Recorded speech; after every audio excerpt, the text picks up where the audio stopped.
Achayans gold 20 വർഷത്തെ പാരമ്പര്യം 26 ഷോറൂമുകൾ. Call 8590046916. Shri Sathya Sai പ്രേമവാഹിനി രഥഘോഷയാത്രയ്ക്ക് മൂവാറ്റുപുഴയിൽ സ്വീകരണം നൽകി. മൂവാറ്റുപുഴ സത്യസായി സേവാ സമിതിയുടെ നേതൃത്വത്തിൽ പുഴക്കരക്കാവ് ക്ഷേത്രാങ്കണത്തിലാണ് സ്വീകരണം ഒരുക്കിയത്. സത്യസായി ബാബയുടെ ജന്മശതാബ്ദിയോടനുബന്ധിച്ച് സ്നേഹത്തിലൂടെ ശാന്തിയിലേക്ക് എന്ന സന്ദേശം പ്രചരിപ്പിച്ചുകൊണ്ട് ഭാരത പര്യടനം നടത്തിവരുന്ന രഥയാത്രയ്ക്ക് മൂവാറ്റുപുഴയിൽ സ്വീകരണം നൽകി. മൂവാറ്റുപുഴ രാമംഗലം ശിവക്ഷേത്ര പരിസരത്തു നിന്നും പൂർണ്ണകുംഭം, കലശം, പഞ്ചവാദ്യം, താലപ്പൊലി, വേദഘോഷം, ഭജന എന്നിവയോടുകൂടി പുഴക്കരക്കാവ് ദേവീക്ഷേത്രത്തിലേക്ക് നടത്തിയ സ്വീകരണ യാത്രയിൽ നൂറുകണക്കിന് സായിബാബ ഭക്തർ പങ്കെടുത്തു. തുടർന്ന് രഥത്തിലെ പാദുകങ്ങളിൽ ഭക്തർ പുഷ്പാർച്ചന നടത്തി പ്രസാദം സ്വീകരിച്ചു. തുടർന്ന് നടന്ന സമ്മേളനത്തിൽ Sanathana Sarathi editor N Somasekharan, Sairam V Menon എന്നിവർ പ്രസംഗിച്ചു.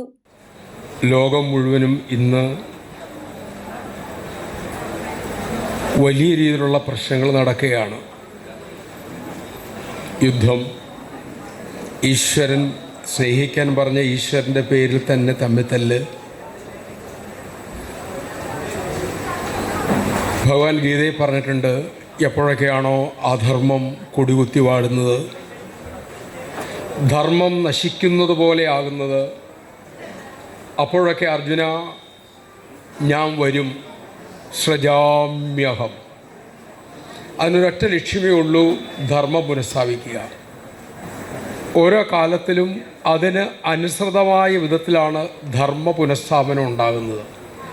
മൂവാറ്റുപുഴയിൽ നടന്ന സ്വീകരണ ചടങ്ങുകൾക്ക് കൺവീനർമാരായ കെ അരുൺകുമാർ, എസ് പ്രജിത്ത് എന്നിവർ നേതൃത്വം നൽകി. രഥഘോഷയാത്ര ഇന്ന് ഇടുക്കി ജില്ലയിൽ പര്യടനം നടത്തും.